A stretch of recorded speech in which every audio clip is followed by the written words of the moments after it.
A continuación se encuentra en el presidium el licenciado Juan Pablo Morales Brock, quien nos va a brindar una conferencia titulada La Ley General de Asentamientos Humanos, Ordenamiento Territorial y Desarrollo Urbano.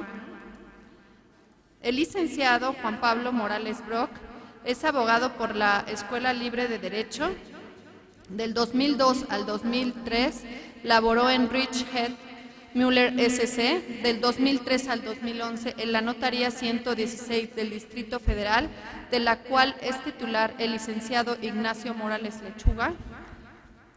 En el 2002 al 2015, el licenciado Pablo Morales Brock se desempeñó como notario público titular de la Notaría 176 en Tecámac y actualmente es notario público 180 de Naucalpan, Estado de México, a partir de 2015. El licenciado Morales Brock, como docente, se ha desempeñado como profesor adjunto de la Cátedra de Contratos en la Escuela Libre de Derecho, en la cual es titular el licenciado Ignacio Morales Lechuga, notario 116 del Distrito Federal. También se ha desempeñado como profesor adjunto en la Cátedra de Contratos de la Universidad Panamericana, de la cual es titular el licenciado Fausto Rico Álvarez, notario público número 6 del Distrito Federal. También se ha desempeñado como profesor titular de la Cátedra de Sucesiones en la Universidad Panamericana. Profesor invitado por el Colegio de Notarios del Estado de México a impartir la Cátedra de Sociedades Mercantiles y Sociedades Especiales de la Ley de Mercado de Valores en el curso de formación aspirantes a notarios públicos. Ha redactado diversos artículos, entre ellos destaca el de Sociedades Civiles Unimembres en la edición especial del centenario de la Escuela Libre de Derecho, entre otros. Conferencista invitado del Centro de Convenciones de Banamex y compañero de todos nosotros. Por favor, vamos a recibir al licenciado Morales con su conferencia.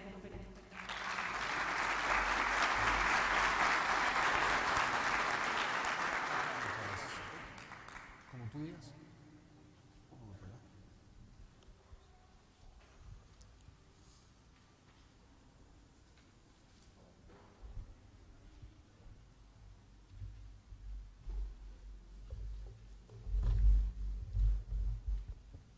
Muy buenos días a todos.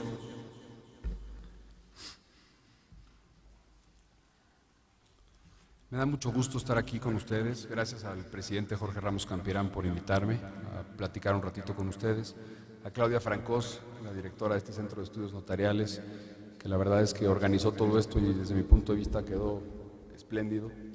También gracias a Martín Echeverri, quien me hizo la invitación original para hablar de este tema tan novedoso y que nos llegó tan de pronto como es esta ley, que se publicó el 28 de noviembre y entró en vigor el 29, sin previo aviso, sin previo... ahí les va, ¿no? Entonces, realmente es un gusto estar aquí con todos ustedes. También me gustaría decirles que si ustedes revisan el programa académico de la Asociación Nacional del Notariado, en el foro que van a tener el fin de semana entrante, está muy completo, pero desde mi punto de vista está más completo este programa, con excelentes conferencistas, salvo su servidor, por supuesto, pero todos los que siguen son excelentes conferencistas y les van a dar muy buenas conferencias, ¿no? Bien, siempre que yo entro al estudio de una ley o al análisis de una ley, me gusta empezar a estudiar sus bases constitucionales. Como ustedes saben, el artículo 133 constitucional nos da la jerarquía de las normas y siempre por encima de todo está la Constitución. Y para entrar al análisis de esta ley de asentamientos humanos, ordenamiento territorial y desarrollo urbano, tenemos que irnos, sin duda alguna, primero al artículo 27 constitucional. El artículo 27 constitucional, en su tercer párrafo, establece el derecho de la nación de imponer restricciones a la propiedad privada o limitaciones a la propiedad privada, entre las cuales está dictar las medidas necesarias para ordenar los asentamientos humanos. De entrada, no me gustaría empezar criticando, pero el concepto de nación es un concepto más sociológico, ¿no? que jurídico. Nación se compone de población, territorio, gobierno. La nación como tal no tiene facultades propias, mas sin embargo, así está establecido en el artículo 27, se deberá entender que el gobierno podrá establecer restricciones a la propiedad privada, entre las cuales, por supuesto, está el dictar medidas para ordenar los asentamientos humanos.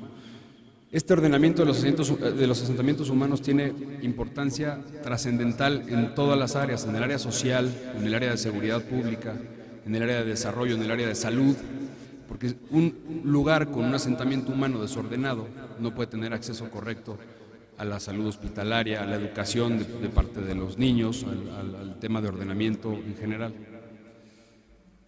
De ahí nos vamos al artículo 73 constitucional en su fracción 29, inciso C, que le da facultades al Congreso de la Unión para expedir leyes que establezcan la concurrencia del gobierno federal, las entidades federativas y los municipios, es decir, de los 3 órdenes de gobierno y obviamente de la Ciudad de México, en materia de asentamientos humanos, para dictar leyes en materia de asentamientos humanos. A nivel federal ya se había hecho un esfuerzo. Desde el 26 de mayo de 1976 se dictó la primera Ley General de Asentamientos Humanos. Fue el primer esfuerzo a nivel federal. A nivel estatal vamos a ver que ha habido mucho más antecedentes, no precisamente en materia de desarrollo urbano, sí lo ha habido, pero en concreto la última que tenemos es del 93. Pero a nivel federal, bueno, el Código Administrativo, por supuesto, del 2001, pero ahorita vamos a llegar a eso. El 26 de mayo del 76 fue la primera ley de asentamientos humanos a nivel federal, ¿no? Segundo, el 21 de julio del 93 se publicó en el Diario Oficial de la Federación la Ley General de Asentamientos Humanos, que abroga la ley del 76, y en donde me voy a centrar nada más en 2 artículos muy breves, con el artículo 53 y el artículo 54. El artículo 53 establecía que no surtirán efectos los actos, convenios y contratos relativos a la propiedad o cualquier otro derecho relacionado con el aprovechamiento de áreas y predios que contravengan esta ley, la legislación estatal en la materia y los planes y programas de desarrollo urbano. Como ustedes ven, no solamente remite esta ley, sino también a las leyes estatales. Y ahorita voy a hacer hincapié en el tema de las leyes estatales una vez que avancemos más. Sé que hay mucha gente aquí del IFREM que también está esperando a ver cuál es la interpretación que se da en materia de asentamientos humanos. El artículo 54 también establecía que los notarios solo podrán autorizar escrituras de actos, convenios y contratos a que se refiere el artículo anterior, previa comprobación de la existencia de las constancias, autorizaciones, permisos o licencias de las autoridades competentes, y estas deberán de ser señaladas o insertadas en los instrumentos públicos respectivos, ¿no? Eso es lo que hay que destacar de esta ley del 93. Seguimos en las bases constitucionales. El artículo 115, fracción quinta, inciso A, de la Constitución, por supuesto, establece y le faculta a los municipios, en términos de las leyes federales y estatales, por supuesto, en virtud de que los municipios no tienen facultades para legislar, a formular, aprobar, administrar la zonificación y planes de desarrollo urbano municipal. Ya me adelanté bastante. Sí. Asimismo, nuestra propia Constitución del Estado Libre y Soberano de México, en su artículo 61, fracción 44, establece la facultad del Congreso mexiquense de expedir las normas de aplicación general para celebrar los convenios a que se refieren las fracciones tercera, cuarta y quinta del artículo 115 constitucional. Voy a hacer una comparación del Estado de México con el Distrito Federal, porque también es importante dilucidar que en el Distrito Federal ya existe la obligación como tal de presentar una constancia de uso de suelo desde hace tiempo, y que en el Estado de México todavía no existe como tal la obligación. Entonces, por eso es que voy a estar comparando. Para el Distrito Federal, el artículo 122, base primera, fracción quinta, inciso J, faculta a la Asamblea Legislativa de la Ciudad de México para legislar en materia de desarrollo urbano, particularmente de uso de suelo. Como ustedes saben, todo esto, y van a haber muchas referencias también al Distrito Federal, aún no se ha reformado hasta en tanto no se expida la Constitución Política de la Ciudad de México. Hasta en tanto no se expida esa Constitución, van a haber muchas referencias todavía al Distrito Federal y a la ciudad y al marco jurídico del Distrito Federal como tal, porque no se han reformado todavía. En el Estado de México, ya en concreto, en 1942 se expidió la primera Ley de Planificación del Estado de México. En 1951, la Ley de Comunicaciones y Obras Públicas. En el 58, la Ley de Fraccionamiento y su reglamento del 59. la Ley de Cooperación para Obras Públicas en 1960, la Ley de Planeación, Planificación y Urbanismo del 75, la Ley de Desarrollo Urbano del 77 y el Reglamento de Construcción de Inmuebles de Condominio del 79. En 1983 se expidió la Ley de Asentamientos Humanos del Estado de México, que se aproxima en gran medida a la de 1993. El 1 de marzo del 93 se publica la Ley de Asentamientos Humanos del Estado de México. Si se fijan, fue incluso un poquito antes que la ley federal, y en el artículo 130 señalaba que los notarios solamente podrán autorizar escrituras públicas relativas a actos, convenios y contratos sobre propiedad, posesión o cualquier otro derecho, cuando contengan las cláusulas de utilización de áreas y predios conforme a los planes y declaratorias correspondientes. En su caso, se deberán asimismo transcribir las respectivas licencias estatales de uso de suelo, licencias municipales de construcción y autorizaciones de subdivisión de inmuebles. Todo esto lo estamos aplicando. Cuando ustedes constituyen un condominio, cuando ustedes realizan una notificación, todos esos llevan sus propios requisitos administrativos que ustedes ya están agregando en sus escrituras, en sus apéndices. Entonces, hasta ahí estamos cumpliendo cabalmente con la ley sin ningún problema. Esto es la ley del 93. El 140 establecía sanciones en su fracción quinta para aquellos notarios que no cumplieran con las disposiciones de dicha ley, señalando que podrían ser sancionados en términos de la entonces Ley Orgánica del Notariado del Estado de México. Esta ley fue abrogada por Decreto 41 del 13 de diciembre del 2001, cuando se expide el Código Administrativo del Estado de México. Ahí empieza a tomar forma todo el tema del desarrollo urbano. Como ustedes saben, el desarrollo urbano en el Estado de México se fue dando poco a poco y la mancha urbana le fue ganando terreno poco a poco a zonas que eran inminentemente rurales. Este Código Administrativo, en su artículo 1.1, señala que las disposiciones de dicho código son de orden público y de interés general y tienen por objeto regular las materias que se señalan a continuación a fin de promover el desarrollo social y económico en el Estado de México. Y en su fracción cuarta señala ordenamiento territorial de los asentamientos humanos y del desarrollo urbano de los centros de población. Si ustedes se van al título quinto, en concreto, el propio título quinto se llama del ordenamiento territorial de los asentamientos humanos y del desarrollo urbano de los centros de población. Y en su propio artículo 5.1 señala que este libro, perdón que no estoy llevándolo al día.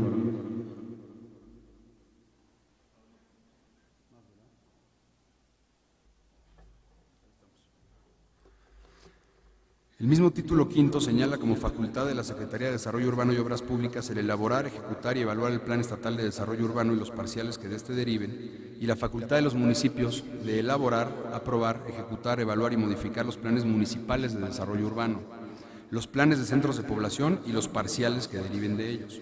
Asimismo, lo faculta para autorizar, controlar y vigilar la utilización de suelo y otorgar licencias de uso de suelo y de construcción.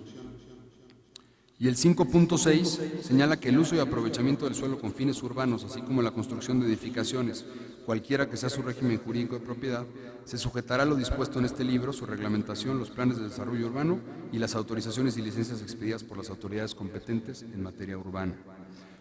Y aquí, ojo, señala, los notarios públicos harán mención expresa de las autorizaciones, permisos y licencias que regule el presente libro y sus disposiciones reglamentarias al autorizar escrituras públicas sobre inmuebles, cosa que, como les digo, se viene haciendo de manera constante.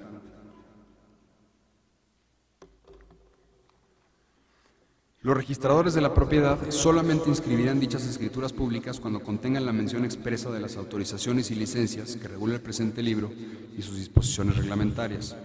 Asimismo, el reglamento del libro quinto del Código Administrativo del Estado de México, en su artículo 2, menciona una cédula informativa de zonificación. Es lo más cercano que tenemos a una constancia de uso de suelo. Como tal, no existe todavía una constancia de uso de suelo en el Estado de México. Lo que más se le aproxima es esta cédula informativa de zonificación. Quiero hacer mucho hincapié en este artículo. En ningún momento se menciona que el notario estará obligado a agregar esta cédula informativa de zonificación en su escritura pública o que tendrá determinado plazo para agregar esta cédula informativa de zonificación. Aparentemente, y como está regulado hoy en día en este artículo 2 y en el 143 del reglamento del libro quinto, pareciera ser una mera facultad o una mera, opción que tiene el notario o incluso el particular de solicitarla simplemente para efectos informativos. ¿Ok? El artículo 2 dice: La cédula informativa de zonificación es el acto administrativo eminentemente informativo en el que se darán a conocer los usos del suelo, la densidad de vivienda, el coeficiente de ocupación del suelo, el coeficiente de utilización del suelo, la altura de edificaciones y las restricciones que para un predio establezca el Plan Municipal de Desarrollo Urbano. Como les decía, el 143 del reglamento nos habla de cómo se tramita esa cédula y del plazo para obtenerla, que son 5 días hábiles. La dependencia municipal encargada del desarrollo urbano, la Secretaría, podrán emitir cédulas informativas de zonificación con efectos informativos respecto de la normatividad contenida en los planes municipales de desarrollo urbano o los planes parciales que deriven de estos, sobre los usos del suelo, coeficiente de ocupación del suelo, coeficiente de utilización del suelo y las restricciones aplicables a un determinado predio o inmueble. La solicitud respectiva únicamente deberá acompañarse de un croquis de localización del predio en guía roji u ortofoto, puede ser también Google Maps o los programas que usen mapas a través de Internet. La dependencia municipal o la Secretaría emitirá la cédula dentro de los 5 días hábiles siguientes a la fecha de recepción de la solicitud, previa comprobación del pago de los derechos correspondientes. La cédula informativa tendrá vigencia de 1 año, siempre y cuando no sea modificado el plan de desarrollo urbano correspondiente del cual deriva. No constituirá autorización para iniciar la ejecución de construcciones, obras o actividades. Entonces, si se fijan, es importante mencionar que dura 1 año, que aparentemente la expiden en 5 días hábiles y que la pueden solicitar fácilmente, simplemente les piden un croquis de localización.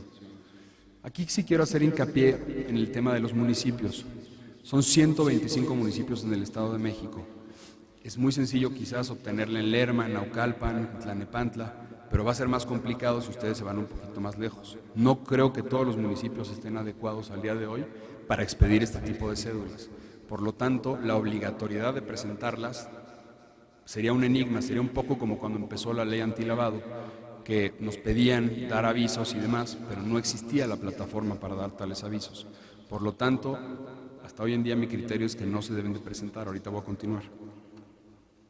El 29 de enero de 1996 se publica en la Gaceta Oficial del DF la Ley de Desarrollo Urbano del Distrito Federal, que abrogó la ley anterior, que también coincidentemente era una ley de 1976. El 15 de julio del 2010 se publica en la Gaceta Oficial del Distrito Federal la Ley de Desarrollo Urbano del Distrito Federal, que abroga esta ley de 1996, y el artículo 11, en su segundo párrafo, establecía que en todo acto jurídico traslativo de dominio relacionado con inmuebles ubicados en el Distrito Federal, previo a su otorgamiento de notario público, es requisito indispensable que el fedatario obtenga de la Secretaría el certificado único de zonificación o certificado de acreditación de uso del suelo por derechos adquiridos, y de igual forma se hará constar la inscripción correspondiente en el registro de planes y programas de desarrollo urbano. Aquí me gustaría detenerme en un punto que para mí es fundamental. Fíjense lo que dice exactamente el párrafo.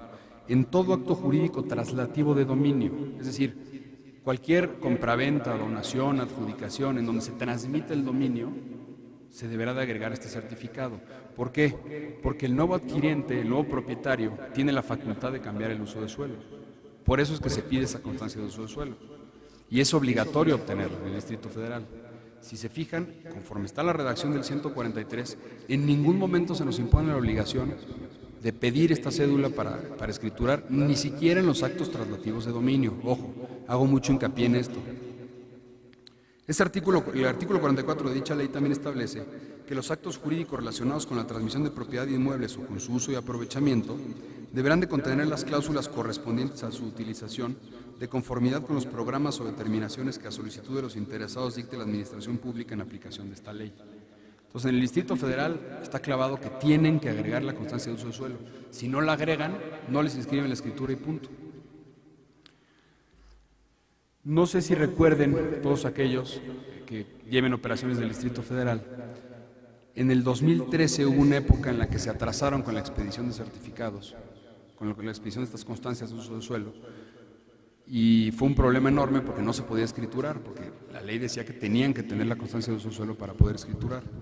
Entonces, a raíz de eso se publica una reforma, el 29 de enero del 2014, en la Gaceta Oficial del DF, que reforma el artículo 23 del reglamento de la Ley de Desarrollo Urbano y que quedó como sigue.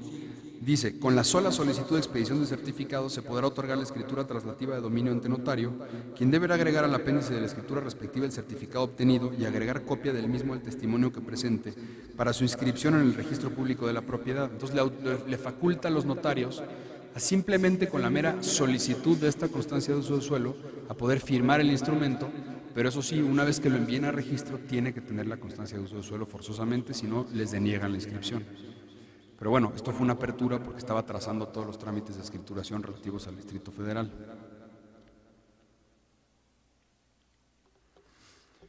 Como tal, llegamos ya al tema de la Ley de Asentamientos Humanos, Ordenamiento Territorial y Desarrollo Urbano. Como bien les decía, el 28 de noviembre del 2016 nos cae de sorpresa esta ley, nadie la esperaba.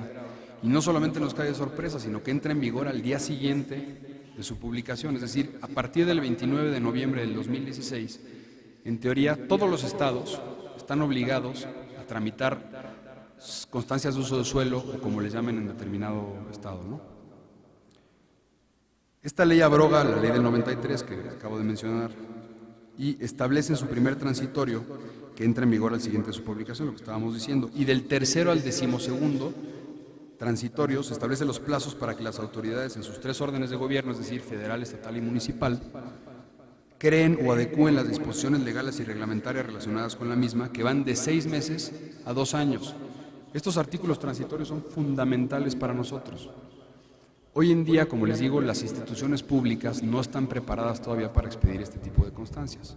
Por lo tanto, les da un plazo de 1 año, cuando menos, en su tercero transitorio, que está aquí, para que se adecúen y para que realicen todas las modificaciones que tengan que hacer, informáticas, contratación de personal, requisitos para la expedición de estas mismas constancias, para que se preparen y tengan este año para hacerlo. Desde mi punto de vista es una visión romántica. Acuérdense de la ley antilavado. Tendríamos que adecuar de todos los estados las legislaciones locales para que esto sucediera. En nuestro caso en concreto, tendríamos que modificar, obviamente, el reglamento del libro quinto, en su artículo 143, en el caso del Distrito Federal, el reglamento de la Ley de Desarrollo Urbano y la propia Ley de Desarrollo Urbano, y bueno, en el caso de cada uno de los estados, sus propias leyes que establezcan ordenamientos relativos a desarrollo urbano. Entonces, sí me parece un plazo, aparentemente 1 año es suficiente, pero para que todas las legislaturas se pongan de acuerdo y empiecen a expedir estas constancias, puede ser un plazo corto. Y ahí llegamos al artículo 112, que es el más importante de la ley, porque tiene 2 párrafos que establecen obligaciones para nosotros los notarios. En su primer párrafo señala que los notarios podrán autorizar definitivamente el instrumento público correspondiente a actos, convenios o contratos relacionados con la propiedad, posesión o derechos reales en regímenes de derecho privado, público o social, previa comprobación de la existencia de las constancias, autorizaciones, permisos o licencias que las autoridades competentes expidan en relación con la utilización o disposición de áreas o predios, de conformidad con lo previsto en esta ley, la legislación estatal de desarrollo urbano y otras disposiciones jurídicas aplicables, mismas que deberán ser señaladas e insertadas en los instrumentos públicos respectivos. Primer punto que hay que destacar aquí, habla de autorización definitiva.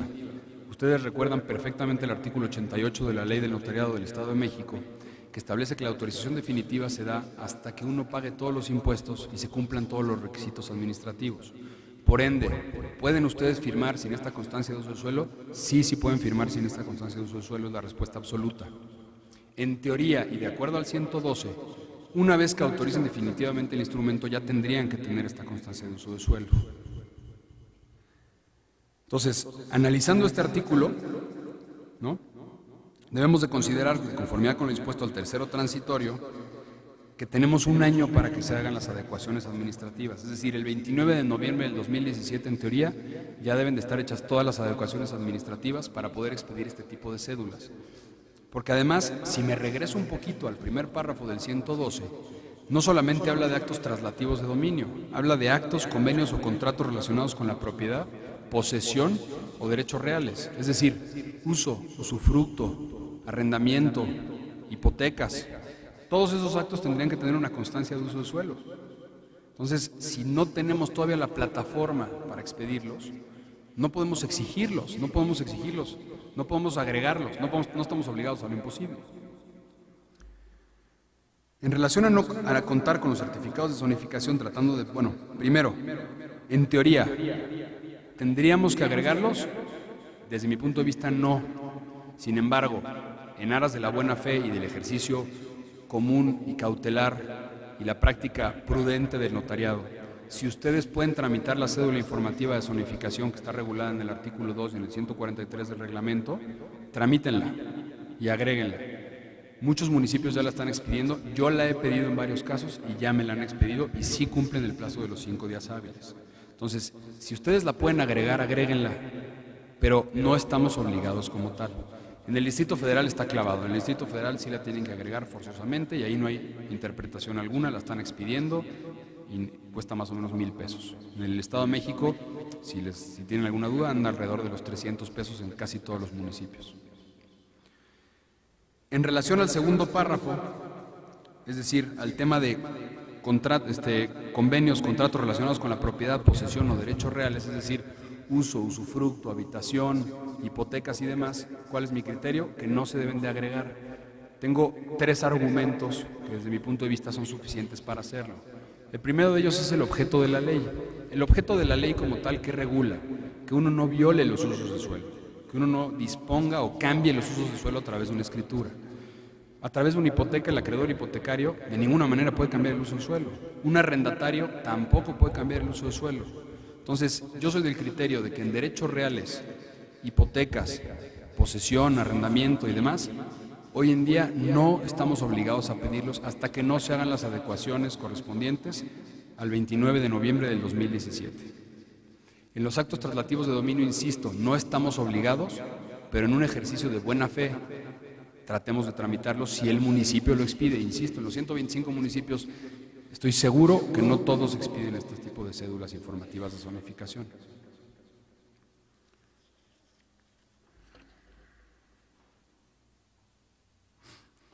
Asimismo, el artículo 5º transitorio de la nueva Ley General de Asentamientos Humanos, Ordenamiento Territorial y Desarrollo Urbano, los registros públicos de la propiedad, y aquí hago hincapié para toda la gente del IFREM, estarán a lo señalado en el artículo 112 de esta ley en un plazo de 2 años.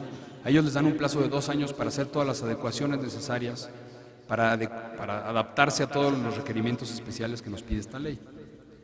Una vez que se formulen o se adecúen los planes y programas de desarrollo urbano de los centros de población mayores a 100,000 habitantes, los planes nacional, estatal y metropolitanos, incluyendo todos los instrumentos de gestión a los que alude esta ley.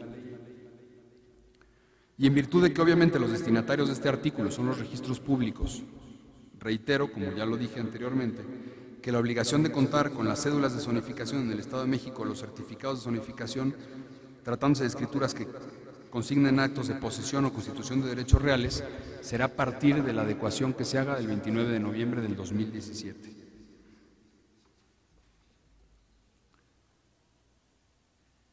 También es importante hablar de los bienes nacionales. Como ustedes saben, la Ley de Bienes Nacionales, en sus artículos 3º y 4º, establecen cuáles son los bienes nacionales. En esos casos, forzosa y necesariamente tenemos que agregar la constancia de uso de suelo o la cédula informativa de zonificación o la correspondiente por cada estado. Ahí sí no hay vuelta de hoja, es a nivel federal y la tienen que agregar inmediatamente, ¿no? Se debe de obtener forzosamente. Tratándose de la constitución de hipotecas a favor de organismos públicos descentralizados, servicio social, empresas productivas del Estado de carácter federal como el Infonavit, el Fobiste, Pemex, el IMSS, la Comisión Federal de Electricidad, que celebren instituciones de crédito, no obstante que las condiciones de crédito se rijan por disposiciones de carácter federal, la garantía hipotecaria siempre se va a regir por disposiciones de carácter local. Entonces es importante decir que le aplica las mismas reglas que a la hipoteca local, por lo tanto no se debe de pedir esta constancia hasta que se hagan las adecuaciones. Bueno, de conformidad, ya saben, con el Código Civil Federal, la Constitución y el Código Local. También el 112 nos establece una obligación que ahí sí confío en que todos ustedes lo estén haciendo desde el día 29 de noviembre del año pasado, de insertar en las escrituras de transmisión de propiedad en la que intervengamos nosotros los notarios una cláusula especial en la que se haga constar las obligaciones de respetar los planes o programas a los que se refiere esta ley, en especial el uso o destino del predio objeto de tales actos y el respeto a la definición de área urbanizable. Entonces, esta la tienen que insertar desde el 29 de noviembre del año pasado en todas las escrituras traslativas de dominio. Yo estoy seguro que ya lo están haciendo. De no estarlo haciendo, bueno, yo les sugiero 2 redacciones que hice aquí, que bueno, las pueden copiar, optar si ustedes quieren, y si no, cada quien tiene su redacción, pero ahí las tienen por si las quieren, ¿no? Yo establezco en mis escrituras que la parte compradora se obliga a respetar los planes o programas a que se refiere la Ley General de Asentamientos Humanos, Ordenamiento Territorial y Desarrollo Urbano, en especial el uso o destino del predio objeto de esta escritura y el respeto a la definición de área urbanizable y a las disposiciones de las leyes estatales o municipales vigentes. Y bueno, obviamente también en adjudicaciones y demás, es una cláusula muy similar que ahí agrego, ¿no? Si nos vamos a la materia agraria, tratándose de áreas y predios ejidales o comunales considerados como no urbanizables en los planes o programas de desarrollo urbano y ordenamiento territorial, solo podrán utilizarse esas áreas no urbanizables de acuerdo a su vocación agropecuaria, forestal o ambiental, en términos de esta ley y otras leyes aplicables, como lo establece el primer párrafo del artículo 55 de la Ley General de Asentamientos Humanos, Ordenamiento Territorial y Desarrollo Urbano. Tratándose del aprovechamiento de áreas y predios ejidales o comunales comprendido dentro de los límites de los centros de población o que formen parte de las zonas de urbanización ejidal y de las tierras de asentamiento humano en ejidos y comunidades, obviamente se sujeta a lo dispuesto en esta ley, a la legislación agraria y a la legislación estatal de desarrollo urbano, ¿no? Y a lo establecido en el artículo 62, 63 y 64 de esta ley.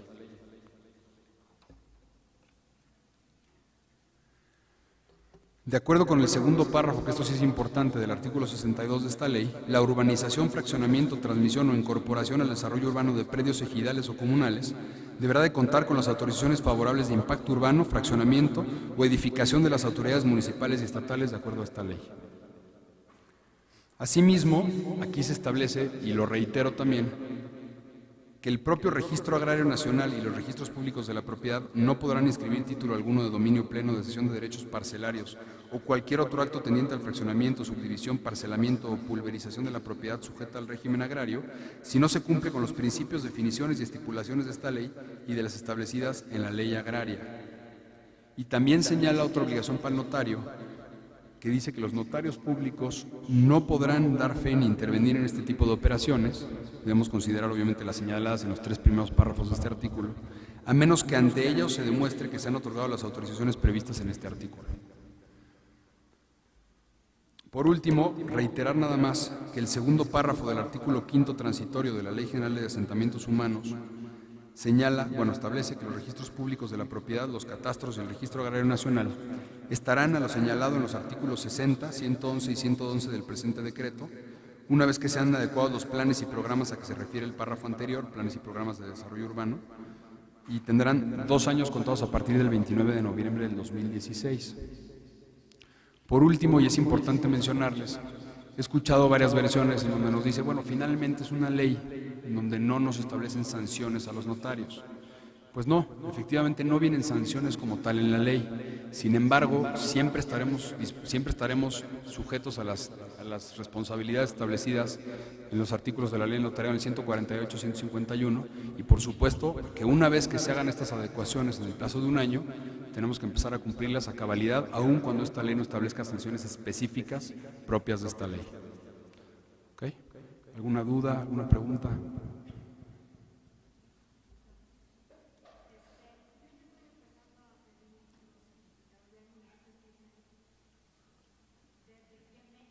Correcto.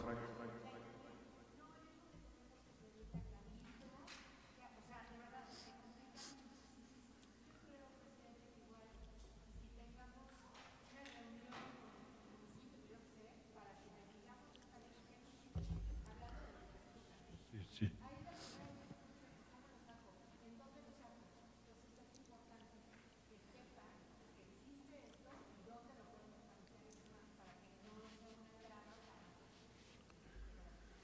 Es importante esto que acabas de mencionar y efectivamente tienes toda la razón. Es decir, no existe todavía la plataforma para que los 125 municipios expidan este tipo de constancias. Ahora, tú estás hablando de Huixquilucan, si nos vamos a Culco, a Colman y demás, esos municipios ni siquiera van a tener planes municipales de desarrollo urbano, o sea, no los han ni siquiera elaborado. Entonces, por eso les digo que el plazo de 1 año, que aparentemente es un plazo generoso para que se hagan estas adecuaciones, desde mi punto de vista va a resultar insuficiente, porque además los 125 municipios, como ya lo hemos mencionado en otras ocasiones, pues son de todos los colores, hay municipios priistas, panistas, perredistas, entonces ponerlos a todos de acuerdo es un poco similar al tema de la jornada notarial. ¿Cómo ponemos de acuerdo a 125 municipios para que todos condonen la misma cantidad? Y Claudia no me dejará mentir, ha hecho grandes esfuerzos en la materia. ¿Cómo pones de acuerdo a 125 municipios para que todos hagan el mismo esfuerzo en cuanto a porcentajes de condonación de impuestos, derechos y demás? Entonces es muy difícil y muy complicado, y más en un año, ¿no? ¿Alguna otra pregunta?